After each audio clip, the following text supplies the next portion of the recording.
ready for the next session. It has to do with my job. The title is Revolutionizing Media, AI-Driven Video Creation, and the Future of Content. So this is how you're going to learn how many journalists are going to be made redundant. Well, not yet. But our speaker is Peter Hill, Chief Technology Officer, Synthesia.io, and he's going to be interviewed by Charlotte G. Thank you very much. Charlotte, yeah, no, the floor my pleasure. is yours. Thank you. Great, okay.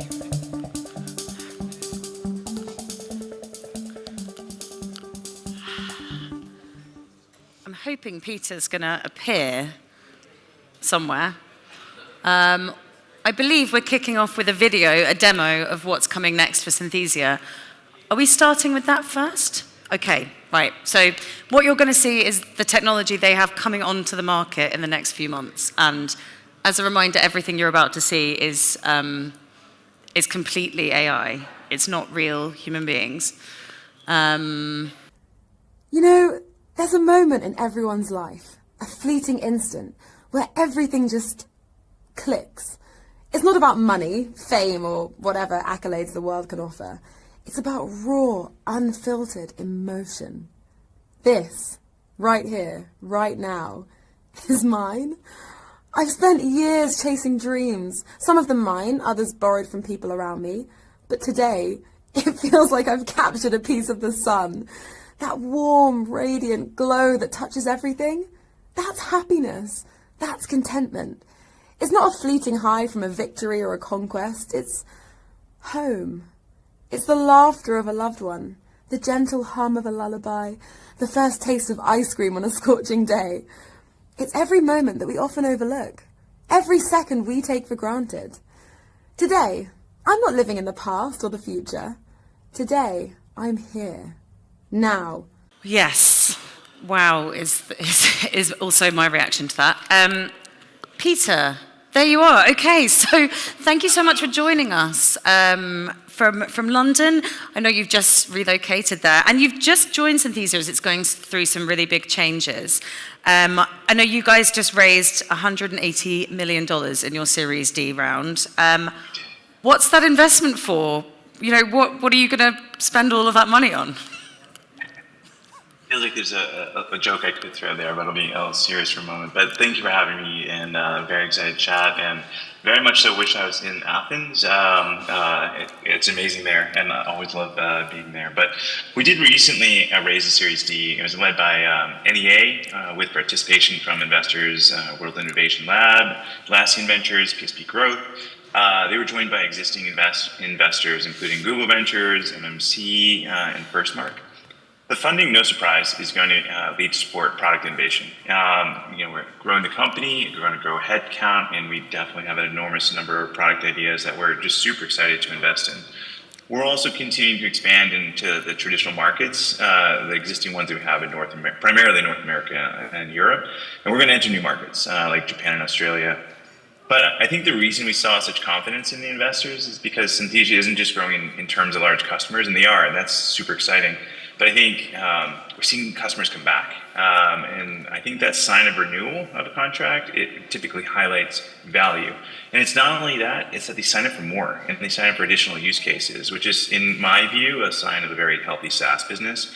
And as I was doing evaluations, is definitely one of the reasons I was excited to join Synthesia, outside of the video that you just saw. Yeah. So could you... I mean, when we see videos like this, I have to say, like, I've been a tech journalist for well over a decade, but that blows my mind. So could you walk us through, how does that work? Because we see the end product in this very polished avatar, but what are the steps that you have to do to make that exist? Yeah, definitely, and it's complex, but becoming simpler. And a few years ago, I think most people knew us as the AI avatar company. We were the first company to pioneer the use of AI avatars in videos. But today, Synthesia is it's much bigger. It's an enterprise-grade video platform, and today it's used by, I think it's more than 65,000 businesses worldwide. So definitely seeing significant use cases. The AI avatars, of course, they're still an important part of Synthesia. They're, the core and integral. But we've also built many features that help people create and distribute videos, such as the assisted creation, which converts a PDF or a prompt into a video summary, or like collaboration, which allows multiple users to co-create a video at the same time. So there's a lot of tooling that goes into that. But if we kind of go back to the video creation process, the best way to think of the video creation process inside Synthesia is to think of building something similar to a PowerPoint presentation. But instead of getting a slide deck at the end, you get an instructional video featuring AI-generated avatar instead. The platform's designed with simplicity, and we're not trying to be a professional video editing suite like Premiere Pro or Final Cut or any of those like fabulous tools. Instead, our goal is to help all employees, and many of which have never made a video in their life. They're maybe not even in a creative space, and we're trying to help them create content at work.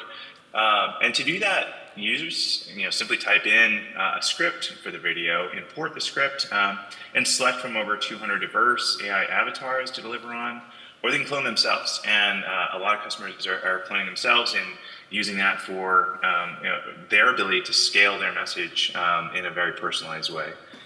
We also offer the ability to create content in multiple languages, and users are using that incredibly often, especially in multinational companies.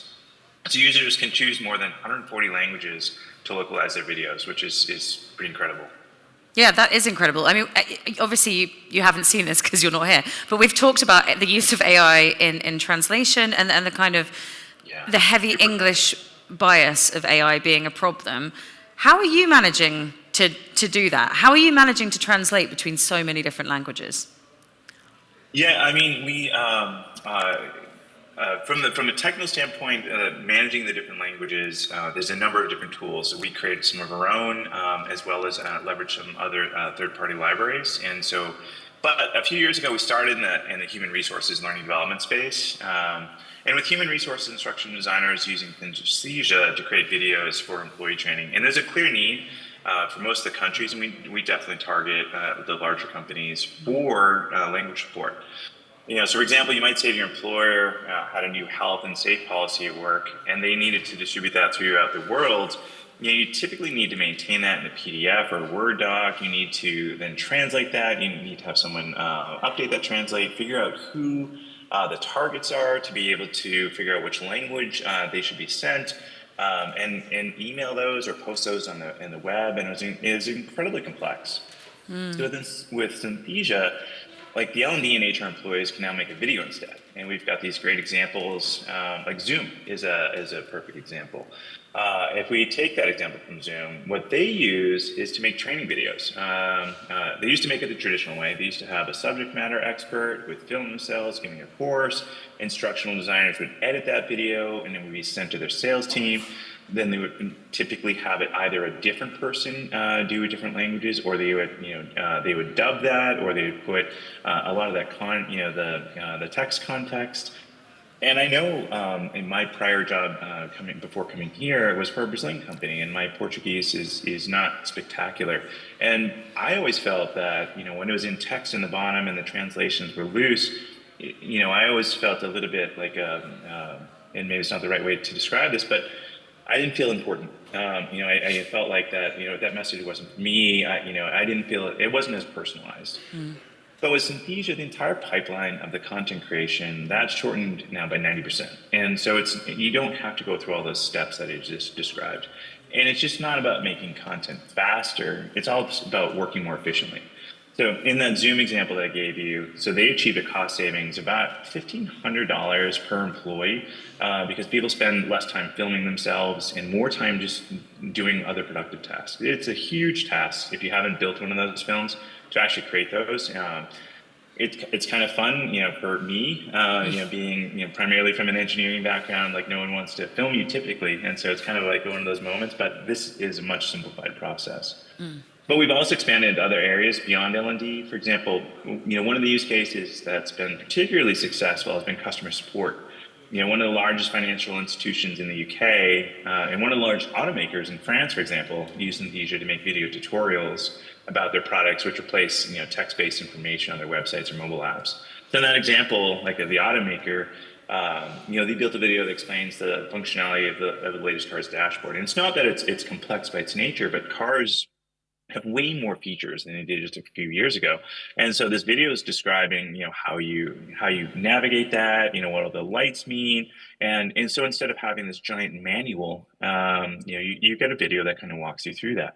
And there's some really, really great examples. And if you think about sales or marketing enablement, those are other big use cases that continue to pop up. For example, one of the largest European tech companies used to send personalized emails. And this is to your point earlier about, you have to understand what language to use. And, sometimes it's not always efficient or effective. You can send dynamic HTML and offer the language support. But I think having that avatar, which is truly multimodal, be able to describe that very simply by just clicking a language that you prefer, it's much more simplified. And so those are just replaced by videos where the AI avatar of that sales rep in that example that I gave you is sent instead. That's really interesting. Do you have any customers that have adopted your technology and used it in ways that you find surprising or unusual, or is it mostly just to communicate stuff within a workplace? No, it is. We see some interesting ones all the time, and I'm trying to think of like good ones off the top of my head. But our core, we started with the learning and development, or kind of the training videos. I guess it's probably a better way to say that. But we certainly see some in sales support. We see call deflection. We see people using that for sales enablement, marketing enablement. You see people describing websites. There's a cable provider that talked about, for example, I think they said it was roughly 60% of their calls were distributed between two different types. It was either describing the remote control or describing details of the bill. And they were able to eliminate and deflect almost all those calls by putting videos that explained that and be able to ask it in almost like a Q&A fashion. So watching the creativity of how people use that is quite immense, and it's pretty interesting. It is a pretty fungible tool that's being able to be applied. And we found that as we continue to make the avatars more realistic and, and like, I love the one that you displayed a moment ago, but in our R&D group, we have even, more well-defined ones, even, more natural movements, and that are kind of a few steps above that. Thinking about all the use cases you can apply that it's pretty mind-numbing and exciting. I can't wait for those to get launched. Yeah, it's crazy. I mean, Synthesia's been around for a while. I mean, we got one of our reporters, our AI reporter, Melissa, to go and get replicated in your offices. And I think that was a year or two ago. And it was quite an intensive process. Now, I bet that it's a bit quicker now than it was then. How much quicker is it? How long would it take me to make a Synthesia avatar? Yeah, and part of this is going to be an upcoming product around the corner, but you can absolutely build, there's a few different ways. And so you can take the studio, and for professional grade filming, or if you're going to go on mass distribution, what your colleague did is still in existence. The output of that is much different. And so it's definitely worth, I think, if you're wanted to see like kind of a before and after, it's worth like taking the work from then and applying it to today's avatars to see that incremental improvement. But the other ways people do it today is there's a selfie avatar, and this is the part that is in the midst of being launched, where you have the ability to take a handful of selfies of yourself, and with those be able to have very, very compelling videos. So you can do that now with your cell phone. If you don't have a chance to get to one of the studios, and I understand how difficult that can be, you can now do it with your cell phone, and the videos come out they're quite spectacular. It's certainly worth giving it a try if you haven't yet. Mm-hmm. Yeah, I mean, okay, so if I went to your platform and I was like, I'm going to upload a bunch of photos of Elon Musk and I'm going to make an avatar of him that's going to say, I'm an idiot, I renounce everything that I'm now saying or doing, I don't know what went so wrong. Would I be able to do that? Would your platform let me do that? No, okay. You cannot. And so what we don't allow is for anyone to replicate themselves as someone else. And so when we think about that, one of the things that really made me love Synthesia as I was looking at opportunities is their view on how to have responsible AI. And so the way that happens is you take that video of yourself and you then have to give a very unique code that you have to say as that avatar. And so you have to guess that unique code. And so the way we think about it is that you have to have consent to that. You have to be able to have applied like all the different measures that we have. So in your example, no, you would not be able to do that. Okay, well, I guess, yeah, I'll have to try a different platform. Yes. On that note, though, I mean, we are seeing a huge number of platforms, beginning to emerge from China that don't necessarily have the same guardrails on them, video creation or avatar creation. Does that concern you from an industry point of view? I'm not going to name any names, but I just wonder if you can speak to that. I think, of course it's concerning. And, the way I generally think about it is that, I think we want to figure out how can we control the outcomes and rather than necessarily put like heavy regulation on the inputs. And so the outcomes that we certainly don't want, of course, is someone creating the video that you described, or, there's even more egregious ones that you can imagine, that, could see people doing different acts. But for me, like, absolutely, it is concerning. For us, like, I think for us, it's even more concerning. For our platform, we care deeply because we hope to get into, the global 2000 companies, certainly, the top companies in the world. And if I was a leader in one of those companies, I really need to feel that the platform that I'm entrusting my brand to is going to also put in those similar controls, to care very deeply about the security and just the sensible use of the avatars. And so I am certainly concerned. I'm very comfortable with us and the constraints, even though there is imperfection in it, but it does. It is something that differentiates us, that we care so much because we feel that as owners, as customers of our service, we would want these controls. And that's why we've taken so much time and so much effort to put those in. We will lose business over it. We know that. And we know that is a trade-off that, some people will want to create these things, and we're okay with that. As we have to make trade-offs, we're comfortable with it being a little bit more rigorous and making sure that our avatars are used in the way that we intended them to be used.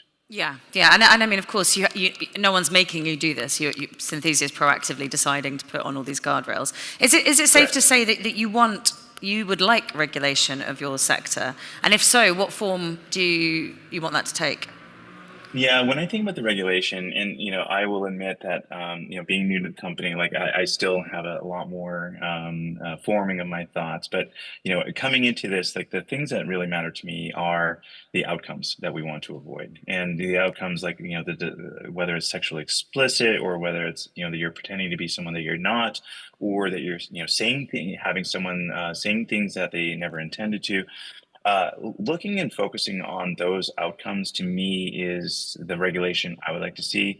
As I look towards who has done it well, the UK seems to have regulated this reasonably well. They're really focused on the outcomes, and my hope is that we see more similar type of regulation focused on those types of outcomes.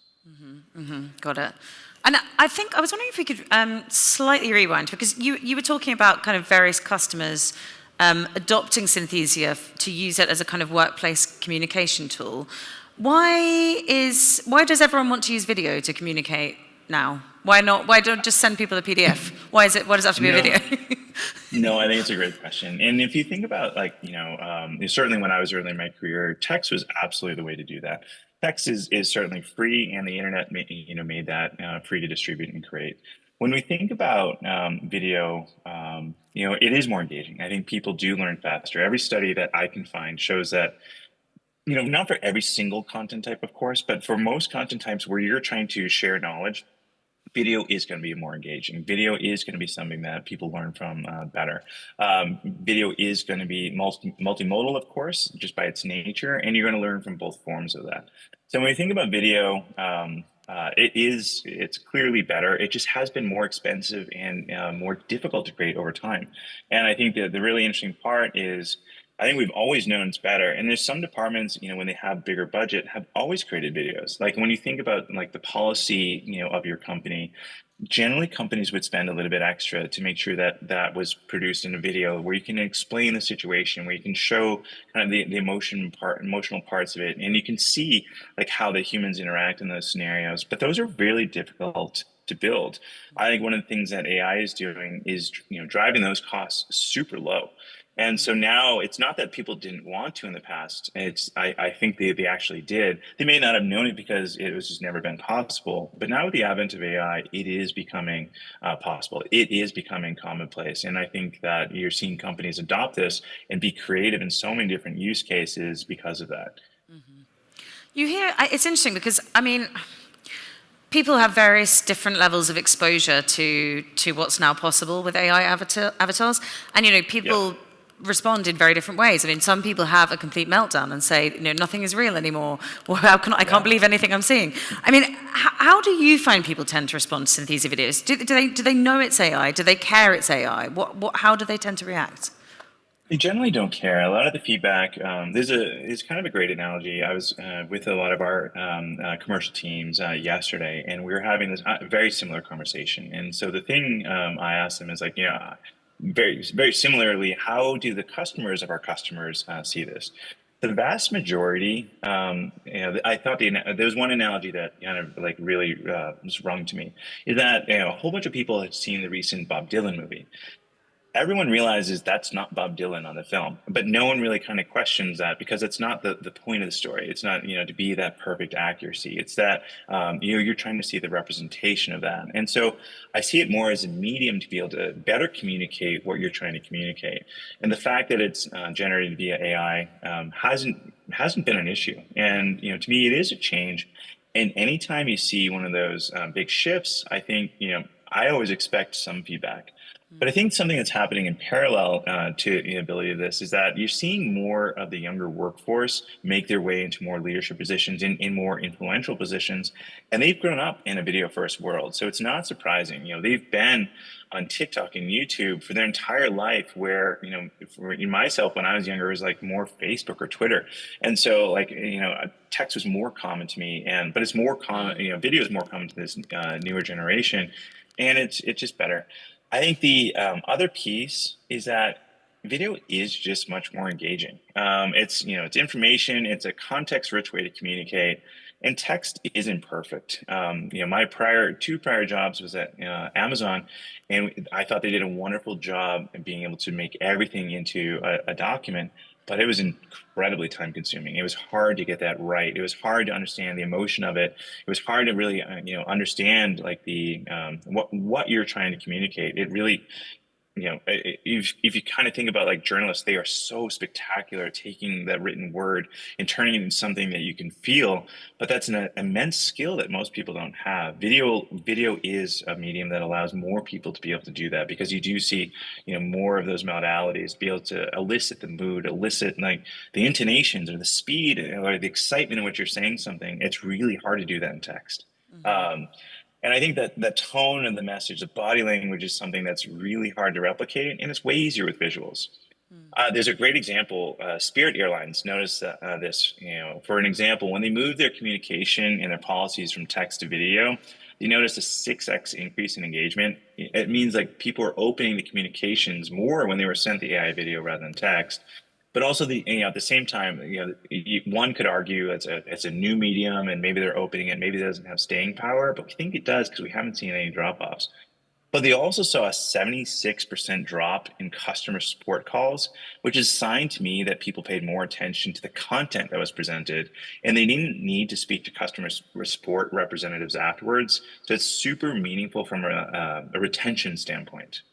This is really interesting to me because, obviously I'm slightly concerned being a news editor of a, print magazine, but we're trying to make some more videos. But it's kind of fascinating what you're saying about engagement. How do we? And also, I just want to add before I ask the next question, people could ask questions. I don't know if the app is still running or if there's the QR code we can show people. But like, if you have questions, please do ask them. Where was I going with that? Yeah. So I was going to ask you, Peter, what are there lessons that we can learn from the deployment of video within social media or other contexts or other AI deployments that you think we need to apply to Synthesia? Are there mistakes that you think we could try to avoid as we implement this? I think it's a really good question, and it's kind of one of the fundamental other reasons why I love Synthesia, where I think if you're looking at global messaging, it's a really hard nut to crack. And I think that when you look at, how this gets used in every single context, that it's really difficult. And we've very consciously and actively chosen to really focus on the enterprise. And so I think we've made our problems simpler by not having to try to solve all the different things that social media tries to tackle.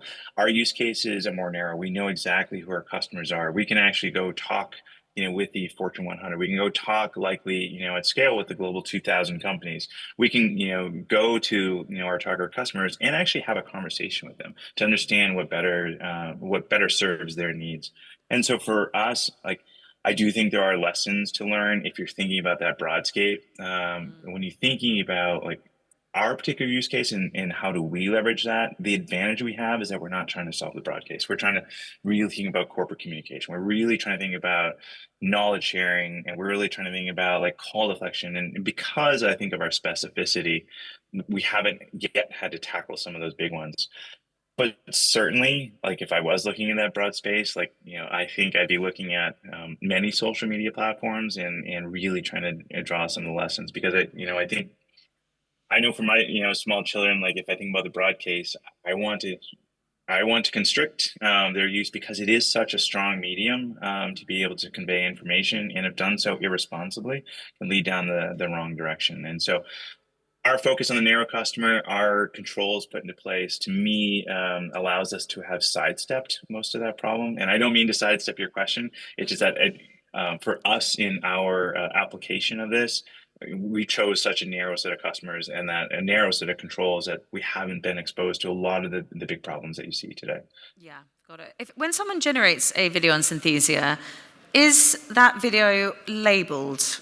Do people know that it's AI? Or is there a watermark or some way to tell? So companies choose to whether they want a watermark internally or not. Many do and many don't. A lot of times they'll put it either present in the video itself, or they'll put it into the metadata. Others have found it's not meaningful for them in their business, or that it's obvious enough that it's kind of an avatar, or they're just trying to convey information. So it's a mixed bag. Mm-hmm. Got it. And I wonder if, because we've talked a bit about how Synthesia's technology has progressed already, and we saw that demo at the beginning. I mean, what's coming? I'm not going to say 5 years, because that's just silly timescales. What's coming in the next year, this year? What's going to arrive?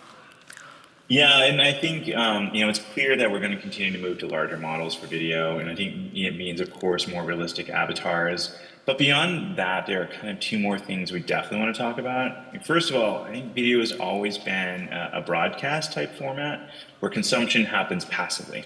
You record a video, you publish it on the internet, and millions of people can see it, on YouTube or wherever. But what if with AI, you can build a more interactive experience on the viewer side? So for example, as you're watching a video, could you pause and ask you to repeat a specific point or go deeper on a topic? And so it gets away from a very linear type of broadcast, one-size-fits-all approach. And I think there's a lot more room as we start to unlock personalization. And you can imagine the different use cases that kind of fit into that. The one I always, kind of imagined in my mind was, imagine a car ad that's in a web page where I can start asking, this ad on the web page about, the car in question. Is it electric? What is the range? What are type of things that are important to me? And being able to interact in a more meaningful way. Or you can imagine, being able to, talk to a candidate as you're doing a recruiting process through this avatar, and being able to have this conversation and assess a candidate in a different way than just your conventional types of questions. Mm-hmm. Overall, second, I think out there are companies that are making general purpose video generators, and many of them create beautiful, absolutely beautiful, 30-second clips of a dog running on a beach or someone skiing on Mars. And I'm sure you've seen crazier ones. And that's great for an art student looking to experiment for a few hours, but they're difficult to use in the commercial setting that I was mentioning, that we really typically operate in, because the outputs, they're not predictable. And if you're a business owner and you're getting outputs that are unpredictable, you're probably unlikely to use that tool. And you have to keep trying and trying to get something that looks, just right. And I think there is an iterative process. And if you think about the way that used to have been done, that's quite expensive. And so that can cost thousands of dollars per hour, which is, which is really, really expensive. And, you see costs coming down and becoming more controllably, and the controllability improving. And so cost down, controllability improving, I think is that second point.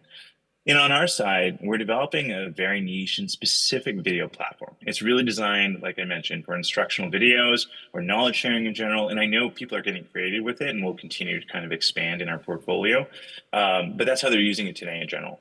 So we're very affordable, very controllable, which is great for the enterprise. That's certainly what I always wanted as I was working in larger enterprises. But as advancements from the general purpose, like video generators, filter down to us, in Synthesia, you'll see our platform start to have more features that allow for even more creativity. So we've done an experiment recently, I mentioned a moment ago, called selfie avatars, in which you really should try it if you haven't yet. It's pretty fun, which allows you, to change your appearance of their avatar and prompts, but only you, not others.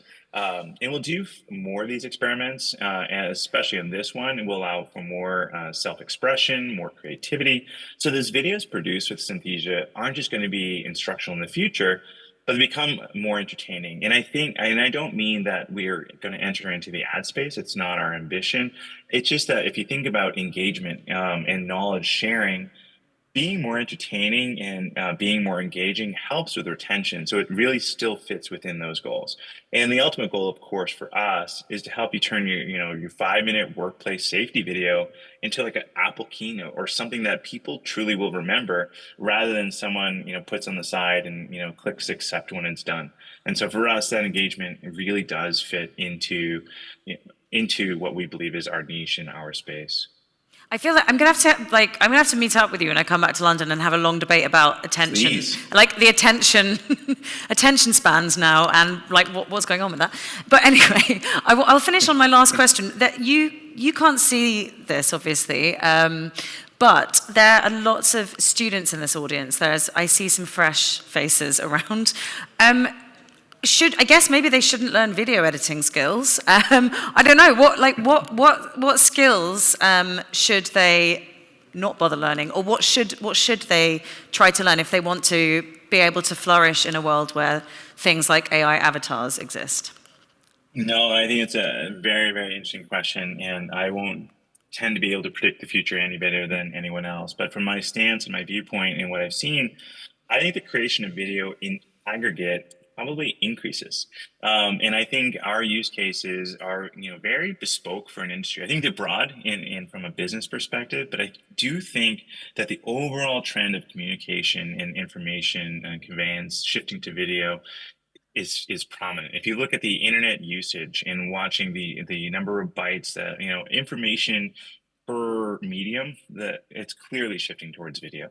A lot of that in the creative space is going to be continuing to be a mix of AI and conventional mechanisms. And so for me, I think the hybrid is really that sweet spot. If you look at almost every movie generated, in the last couple of years, it is a huge mix. It's on set, and you still have those conventional large cameras and large sets.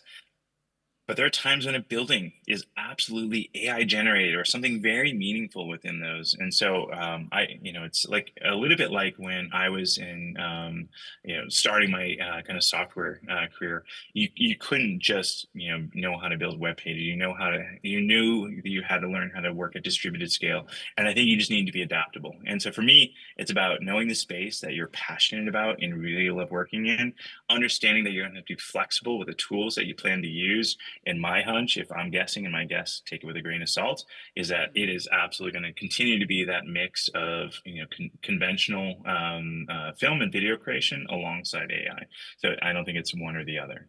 No, that's great. And it's ridiculous of me to assume that everyone doesn't already have video editing skills based on even just on the walk here, I saw some kids filming themselves dancing. I'm like, okay, I'm sure you already know how to do all of that. Anyway, Peter, it was such a pleasure to talk to you. Thank you so much. Thank you so much. It was great to meet you. And I look forward to you coming to London. I'd love to talk about that. Definitely. Thank you.